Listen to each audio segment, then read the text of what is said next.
pouvez dès à présent mettre les casques pour pouvoir m'entendre. Voilà, normalement vous m'entendez bien. Vous avez une molette sur le casque, comme je le rappelle, pour augmenter le volume si jamais vous voulez le réduire ou l'augmenter au fur et à mesure de la conférence. Alors, cette conférence sur l'économie circulaire va nous être présentée par Clément Chenoux, à qui je vais donner la parole dans quelques secondes, de Schistera Advisory. Clément, c'est à vous. Je vous laisse tranquillement commencer. Merci, bonjour à tous. Merci d'être présent pour cette table ronde. Donc, Clément Chenoux, comme a été présenté, président et fondateur de Schistera Advisory, qui accompagne donc les entreprises dans la transformation circulaire. Et donc pour cette table ronde, je suis accompagné de tous les acteurs qui font la circularité. Donc j'ai Anne James, ici présente, bonjour. Bonjour. Qui est directrice économie circulaire chez Schneider Electric France. J'ai Sylvie Simon-Elia, qui est responsable de l'innovation immobilière chez A4MT. Vincent Rigal, ici présent. Patron donc de Circular Place, et Arnaud Collomb, qui est président, directeur général de All-in, qui est une entreprise du groupe Crédit Agricole. Alors, le contexte dans lequel on est, je pense que tristement tout le monde le connaît, les droits de douane, l'instabilité politique, la hausse du prix des matières premières et de l'énergie, donc qui viennent s'accumuler pour les entreprises, qui peuvent être perçues comme étant un lot de contraintes pour la circularité. Et nous, notre parti pris, c'est tout le contraire. C'est-à-dire que les entreprises, justement, dans ce contexte-là, qui ne vont pas prendre le pas de la circularité, vont disparaître. Donc, pourquoi on dit ça? Parce que la circularité, c'est un levier d'innovation absolument formidable et qui permet d'atteindre des résultats, par exemple, de réduire de 28% le stress sur l'approvisionnement de matières premières vierges, de 39% sur l'impact aussi en CO2. Donc on le sent bien, derrière ces chiffres, il y a un impact sur la chaîne de valeur et donc sur le business model des organisations. Donc c'est pour ça qu'avec toutes les personnes autour de la table, l'économie circulaire, un levier de croissance dans une économie en décroissance, on ne pouvait être mieux entouré qu'avec vous. Donc je vais commencer ma première question avec Anne, si tu le veux bien, avec l'histoire de Schneider Electric dans la circularité qui a accéléré quand même fortement pendant le Covid, mais pas que, il me semble, et que concrètement, on va savoir comment vous avez commencé et comment vous avez priorisé le déploiement de la circularité dans vos services.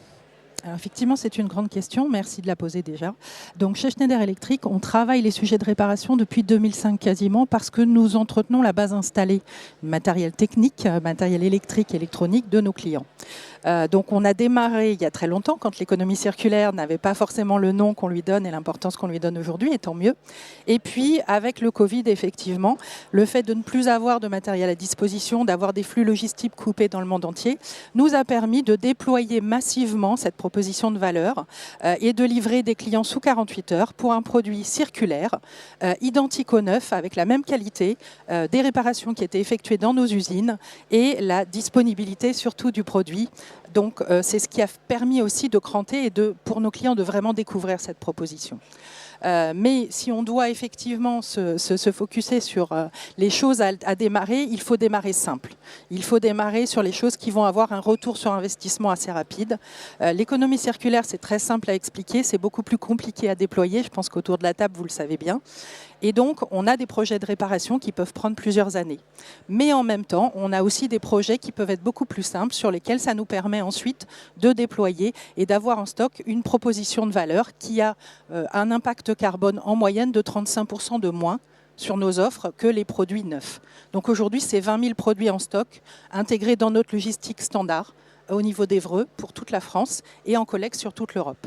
Et pour qu'on s'en rende compte, on parle de combien de produits dans votre gamme de produits au global ? Alors aujourd'hui, on est sur 3000 références, alors sur plusieurs centaines de milliers de références, donc ça reste très limité.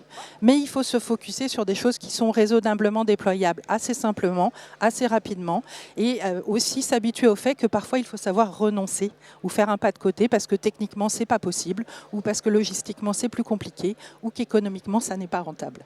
Donc tous ces facteurs-là sont à prendre en compte au départ, et finalement nous on va regarder l'impact et l'efficacité qu'on va pouvoir y mettre derrière pour être en activité rapidement pour répondre à la demande de nos clients, puisque le sujet de décarbonation est très important aujourd'hui dans les bâtiments, au niveau des marchés publics et au niveau de tous les sites, que ce soit data center, tertiaire, industrie. qui vous permet de boucler la boucle et de donner des solutions décarbonées et décarbonantes. Exactement. Ça pousse également l'innovation sur le sujet, puisqu'il faut changer nos façons de penser. L'éco-design, l'éco-conception, c'est un vrai sujet. Savoir démanteler nos produits, ce qu'on ne savait peut-être pas faire au départ, et puis penser des produits qui soient plus durables, plus réparables, donc pas forcément monobloc. C'est une autre façon de penser les choses. Donc c'est toute la boucle qu'on remonte petit à petit, en commençant sur des produits simples, et puis en allant sur plus de complexité. Merci beaucoup. Sylvie, vous intervenez donc dans l'immobilier et dans le mobilier, oui. Il me semble, sur des projets qui sont beaucoup plus long terme pour certains d'entre eux. On parle même d'héritage parfois. Donc comment on intègre la circularité dès la conception, tout le cycle de vie sur des projets qui sont si longs? Oui, tout à fait. En fait, dans l'immobilier, on ne peut pas imaginer la circularité comme une couche complémentaire qu'on viendrait rajouter. Donc on est persuadé qu'il faut la penser dès l'origine et qu'aucun des acteurs ne va être capable en fait, de fermer la boucle tout seul. Donc c'est un travail collectif et il faut que chacun prenne bien conscience de son rôle dans la chaîne, de ses contraintes, des contraintes des autres, de ses responsabilités et de partager aussi de la valeur et des bénéfices. Enfin, nous, chez A4MT, donc on est une entreprise qui accompagnons à la transformation. Et on est convaincu qu'en fait, il faut passer de l'intérêt individuel à une action collective pour transformer le marché de manière plus impactante. Et donc, concrètement, on travaille soit sur les matériaux, les filières, pour acculturer, comprendre, montrer les bons élèves, les choses qui se sont faites, donc travailler plutôt la matière. Ensuite, on travaille aussi avec les maîtrises d'ouvrage pour un peu transformer leurs demandes. On passe d'une ère où le maître d'ouvrage avait des envies diverses et variées et on se rend compte que dans la circularité, en tout cas sur des sujets, on va dire par exemple de plateaux de bureau, on n'a pas un petit peu de standardisation pour permettre une meilleure circularité des éléments et le bienvenu, et ils sont plutôt mûrs sur le sujet, donc ils sont preneurs. Et puis aussi, par exemple, parce que dans des appels d'offres, on peut avoir des choses très diverses et c'est très compliqué de répondre à un appel d'offres parce que parfois le critère est trop ambitieux ou parce que c'est un sous-critère qu'on ne voit pas et donc il n'y aura pas d'impact. Donc voilà, on travaille sur ces sujets-là avec les maîtrises d'ouvrage. Et puis, voilà, puis alors j'avais un troisième point. On travaille aussi sur tout l'écosystème, en fait, pour que chacun comprenne qui fait quoi dans la chaîne, la réglementation et les différents impacts dans l'économie circulaire. Et en termes d'impact positif, on a parlé pas mal d'extra-financiers. Sur le financier, c'est quelque chose que vous arrivez à mesurer, à projeter, Alors, aujourd'hui, on sait que c'est le sujet, c'est que l'économie circulaire, c'est cher. On en est à ce stade.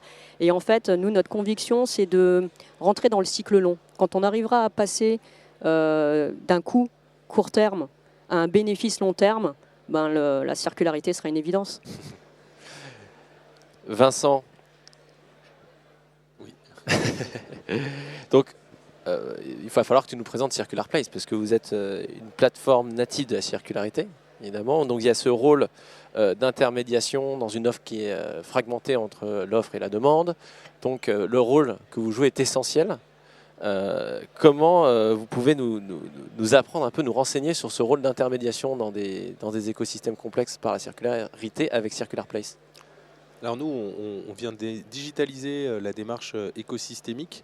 Nous, on pense qu'il faut que l'offre et la demande se rencontrent quelque part et qu'on puisse créer ensuite des boucles.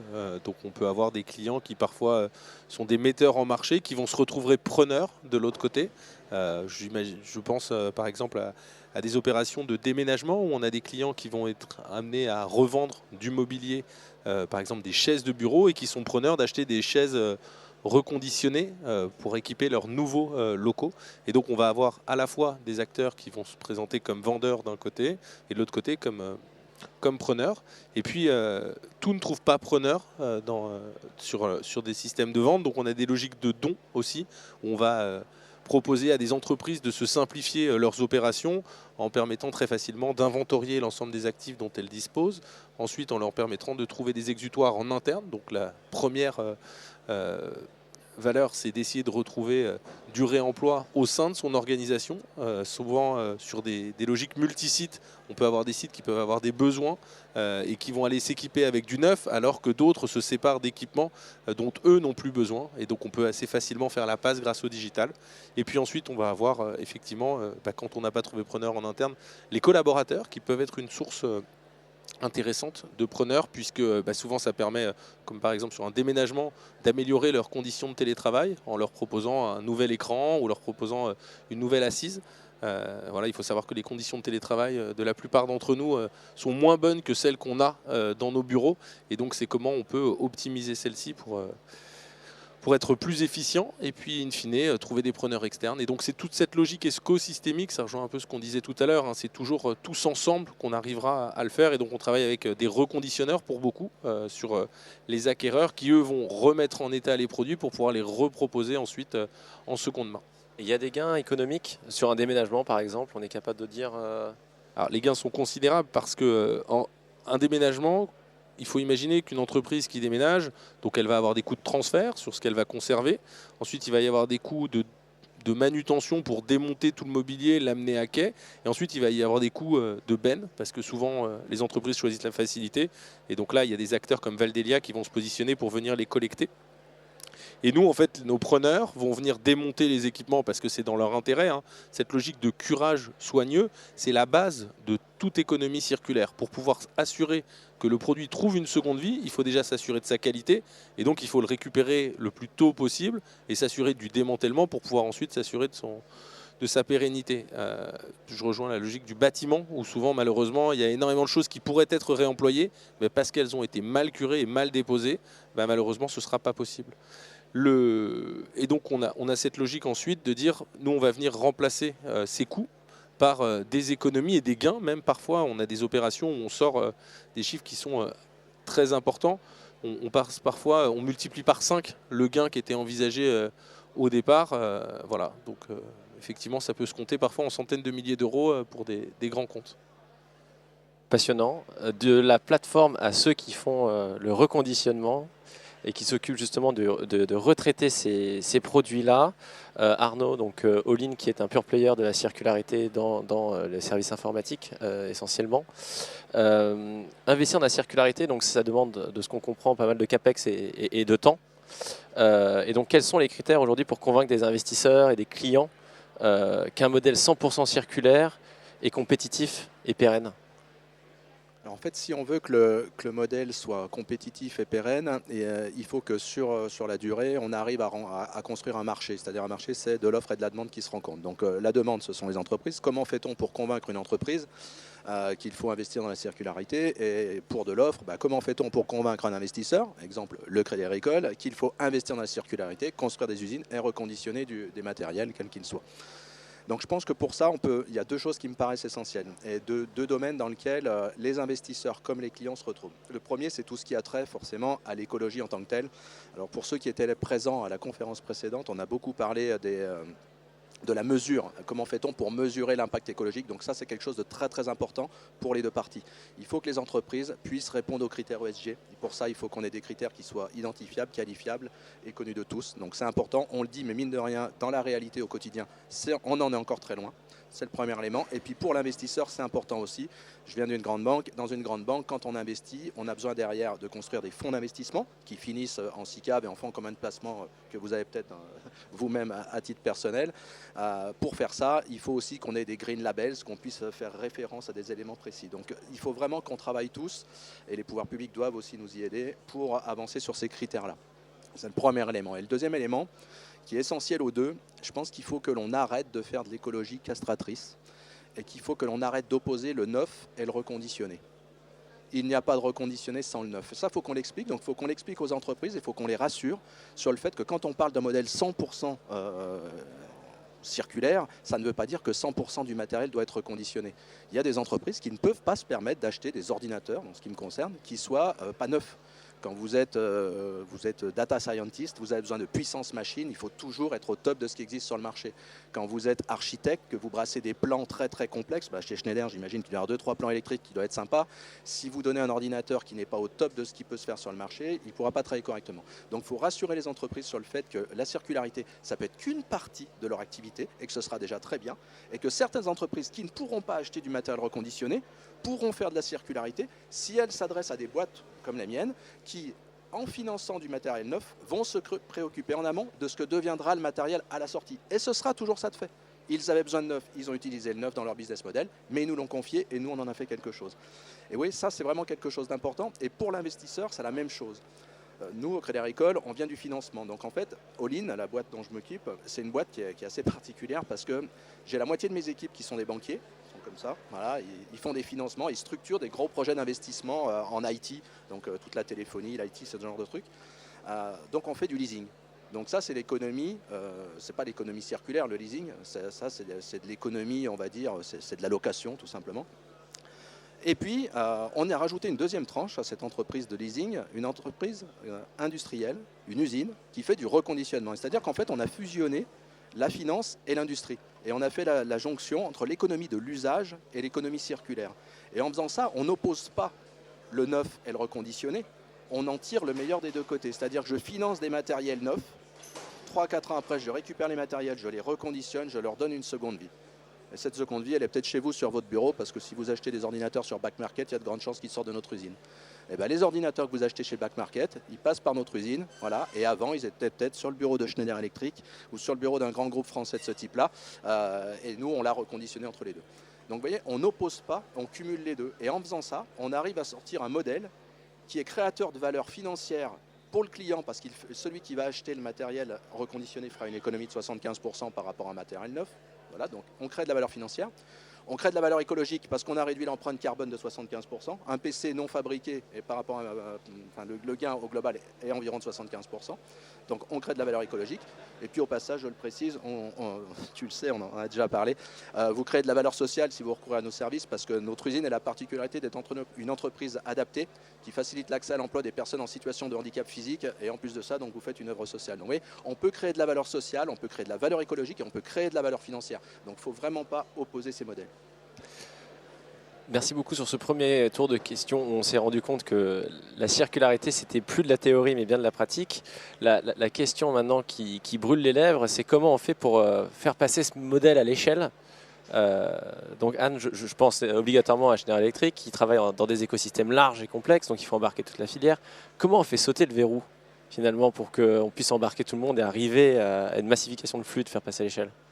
Alors effectivement, nous, on est un industriel, donc à un moment donné, on a testé beaucoup de choses, mais il faut pouvoir passer en mode industriel. Sinon, pour nous, ça n'a pas de sens et ce sont d'autres acteurs qui doivent prendre les sujets. Et comme vous le disiez, l'économie circulaire, c'est un complément d'offre par rapport à du neuf et donc c'est un programme complet qu'on va pouvoir proposer à nos clients qui va avoir un fort impact sur leur décarbonation. Pour ça, il faut choisir effectivement des sujets de matériel qu'on puisse collecter. La collecte, c'est un vrai enjeu. La massification de la collecte, pour limiter les coûts, on en parlait. Tout à fait, c'est un des premiers enjeux. Le deuxième, c'est de pouvoir techniquement réparer, parce que ça aussi, c'est un enjeu dans les matériels électriques et électroniques, et réparer au même niveau, en tout cas pour nous, dans nos usines, que le développement est fait sur la production du neuf, où là où on va passer 8 fois plus de temps humain que sur une production standard. Donc ce sont des produits sur lesquels, effectivement, on puisse avoir un niveau de réparation élevé, et derrière, une traçabilité. Ça, c'est très important et c'est ce que vous disiez aussi. À un moment donné, il faut pouvoir donner la visibilité des produits de bout en bout, sur la première comme sur la seconde vie, avec des niveaux de test très élevés.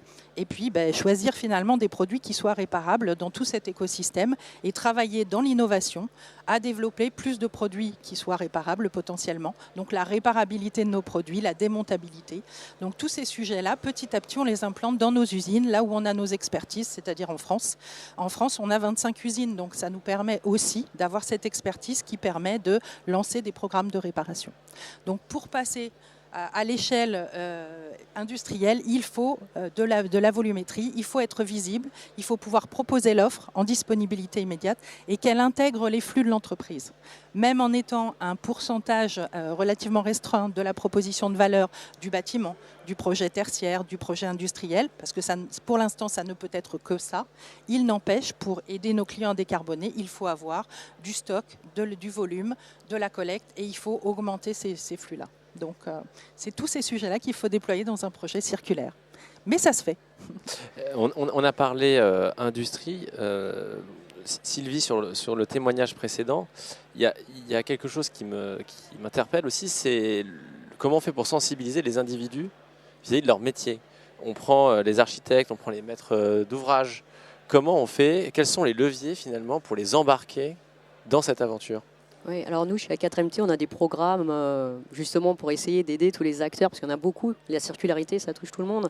Donc A4MT a créé le premier programme qui s'appelait le Booster du réemploi, et c'est vrai que ça a permis déjà de sensibiliser beaucoup d'acteurs, des maîtres d'ouvrage, et après on touche tous les acteurs.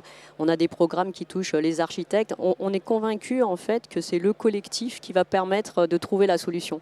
On ne peut plus tout seul dans son coin créer quelque chose. La circularité, c'est dès le début, il faut connaître la fin, et donc il faut bien intégrer tout le monde. Donc comme ça a été dit juste avant, je pense que des indicateurs, c'est très important parce qu'on ne peut rien piloter si on n'a pas des indicateurs. Une traçabilité, parce que moi, si je récupère un produit, je ne sais pas d'où il vient, et ben forcément, je vais avoir des sujets d'assuranceabilité, en tout cas des risques que je ne prendrai pas, surtout quand on est dans le tertiaire, on va dire. Après, il y a la réglementation, c'est très important aussi, parce que nous, on parle réemploi, circularité, mais il y a aussi le changement de destination dans l'immobilier. Donc quand on passe d'un bureau en logement, on a une autre réglementation qui s'applique. Et donc si je n'ai pas discuté avec mon façadier pour savoir si je pouvais transposer ma façade de tertiaire à logement, mais en fait, je serais dans l'incapacité de transformer sans modifier la façade. Donc voilà, je pense qu'il y a des outils aussi qui pourraient agréger en fait tout ce qui existe, parce qu'on a beaucoup d'acteurs et c'est compliqué aujourd'hui en fait de les mettre tous autour de la table. Alors il y a le côté physique, mais il y a aussi le côté quelque part numérique qui la transparence finalement. Voilà, la transparence et le partage, parce que chacun dans l'économie circulaire a un petit peu tendance à travailler en local, et c'est normal parce qu'on se dit c'est local, ça va mieux marcher. Mais en fait, il faudra quand même un moment, si on veut passer à l'échelle, arriver à partager, et parfois il faut peut-être mieux faire un petit peu de route sur la France pour avoir de l'économie circulaire, plutôt que de baigner en se disant j'ai personne autour de moi.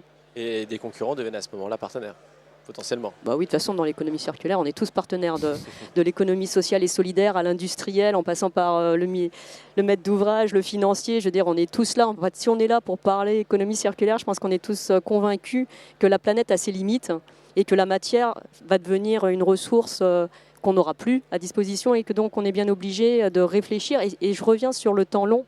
Moi, je pense, et je travaille beaucoup sur la maintenance. Aujourd'hui, quand on entretient un bâtiment, on est un peu sur des OPEX en court terme. Et on se dit, je n'y pense pas beaucoup à chaque fois, mais si on parlait OPEX long terme, finalement, on se rendrait compte du gain in fine. Donc, il faut vraiment qu'on arrive à transformer l'OPEX en CAPEX, pour ceux qui sont un peu dans l'immobilier, mais c'est-à-dire avoir une réflexion long terme par rapport à simplement une dépense court-termiste. Il faudrait refaire presque la comptabilité à ce rythme-là. Vincent, on a parlé des plateformes, donc forcément, je pense à toi. Les leviers, finalement, pour les acheteurs publics et privés, pour qu'ils aient confiance dans ces produits, lesquels sont-ils pour les rendre visibles, attractifs, accessibles? Je pense aujourd'hui, il y a toute une offre de garantie qui est venue s'adosser au marché de la seconde main. On voit des acteurs comme Schneider qui proposent les mêmes garanties sur un produit de seconde main circulaire que des produits neufs. Je parle sous ton contrôle, Anne, mais voilà, c'est exactement la même proposition de valeur. Et on voit qu'aujourd'hui, la plupart des acteurs qui se sont saisis du sujet ont évolué vers les mêmes modalités. Donc aujourd'hui, il n'y a plus de sujet assurantiel pour moi, pour les clients. Là où il peut y en avoir, ça va être effectivement sur des sujets un petit peu plus complexes, comme la construction, où là, il peut y avoir effectivement, il y a la nécessité de passer par un intermédiaire qui va venir assurer le produit. Même les assureurs aujourd'hui se sont mis à assurer ce type de risque. Et donc, on voit que les choses évoluent de façon très positive de ce point de vue-là. Aujourd'hui, l'offre de reconditionner s'est beaucoup élargie. On parlait de l'IT qui a été un des premiers secteurs à se démocratiser sur le sujet, mais aujourd'hui sur des secteurs comme le mobilier ou comme le CHR ou sur tout un tas d'autres actifs, on a énormément de choses qui sont proposées en seconde main reconditionnées. Et donc j'imagine que c'est des choses qui vont continuer de se développer et que de plus en plus de gens vont finalement se laisser tenter. Aujourd'hui, à titre individuel, on fait tous des actes de seconde main. C'est 83% l'année dernière pour chacun d'entre nous. Et donc j'imagine que l'achat va se démocratiser. Et quand je vois le succès de Back Market, j'imagine qu'on a tous un portable reconditionné dans nos poches. Et j'aurais du coup conclure avec Arnaud sur comment on fait pour systématiser l'accès au marché sur les appels d'offres, par exemple, pour intégrer du reconditionné, faire de la circularité une norme. Tu as évoqué les labels, mais est-ce qu'on ne peut pas aller un peu plus loin ?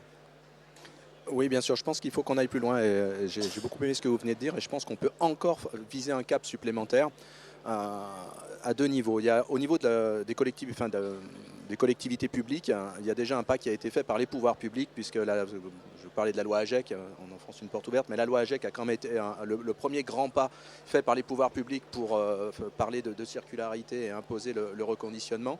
Donc je pense qu'il faut qu'on aille encore plus loin. Donc cette loi, je pense qu'il y a deux choses à faire pour qu'elle ait un peu plus d'efficacité. La première, ce serait de l'étendre aux grandes entreprises, et pas de la limiter aux collectivités publiques, mais que les grandes entreprises, et même les un peu plus petites, soient dans le giron de cette loi. Puis une deuxième chose, alors qui est très française, je ne dirais pas comme ça, je pense, si on était en Allemagne, faudrait qu'il y ait des contrôles et des sanctions pour les collectivités qui ne le font pas, parce que la loi a été instituée il y a quelques années déjà. Les contrôles ne doivent arriver qu'à partir de 2026. Donc j'espère qu'en 2026, les contrôles seront opérants et puis que ça permettra de convaincre les quelques colpubs qui n'y sont pas encore passés. Donc il y a ce côté-là, le côté réglementation, on va dire, et impulsion par les pouvoirs publics. Et puis après, il y a aussi tout l'engagement des entreprises privées, comme les miennes, dont on fait partie, où je pense qu'il faut qu'on aille plus loin en termes de réassurance sur la qualité de nos produits. Aujourd'hui, on fait des choses, nous on donne des garanties équivalentes au neuf, comme Schneider le fait, c'est bien, mais ce n'est pas assez su. Voilà, et je pense qu'il faudrait le normer. Voilà, il faut qu'on soit plus transparent. Qu'est-ce qui fait la différence entre un produit neuf et un produit reconditionné ? C'est quoi la différence entre un produit reconditionné et un produit d'occasion ? Et pour vous donner une idée du potentiel qu'il y a derrière, je vais changer de domaine, je vais quitter l'informatique et aller sur l'automobile. Crédit Agricole finance beaucoup d'ordinateurs et de téléphones, mais on finance encore plus d'automobiles. Et on travaille aussi sur ce créneau-là. Et sur l'automobile, on rencontre un frein très important qui est le financement des flottes. Vous savez, les grandes entreprises, elles ont des flottes de véhicules de fonction pour leurs collaborateurs, leurs commerciaux. Donc elles financent les voitures par milliers. Et très souvent, quand vous avez un gestionnaire de flotte dans une entreprise, il vous dit, moi, il faut que la voiture elle ait un contrat de location de 3 ou 4 ans. Parce qu'à bout de 4 ans, il y a le contrôle technique et je ne veux pas avoir à gérer les contrôles techniques pour des milliers de collaborateurs répartis sur toute la France, ça va être ingérable. Bon, nous, ce que l'on aimerait, ce pourquoi on milite, donc on va voir les sénateurs, on va voir les députés, etc., pour essayer de faire un peu de lobbying et de leur dire il faut absolument qu'on légifère sur le reconditionnement et qu'on se dise ok, un véhicule reconditionné, c'est un véhicule qui a des pneus neufs, qui a des plaquettes de frein neuves, qui a tout un tas de choses précises qui ont été changées, qui répond à un vrai cahier des charges. Et si ce cahier des charges est reconnu par tout le monde, on pourra autoriser un véhicule reconditionné à ne pas avoir de contrôle technique tous les 2 ans, mais avoir un contrôle technique tous les 4 ans. Et en faisant ça, on fera sauter un verrou, on fera sauter un frein, et on permettra une extension massive des véhicules reconditionnés dans les flottes d'entreprises. Et là, on franchira un cap en termes de décarbonation qui sera juste monstrueux. Merci beaucoup, merci à tous. Vous pouvez les applaudir. Et si vous voulez poursuivre les débats et les discussions, nous vous attendons sur le stand Circular Place, donc 251. C'est ça. Donc venez discuter avec les acteurs de la circularité. Nous vous attendons. Merci beaucoup.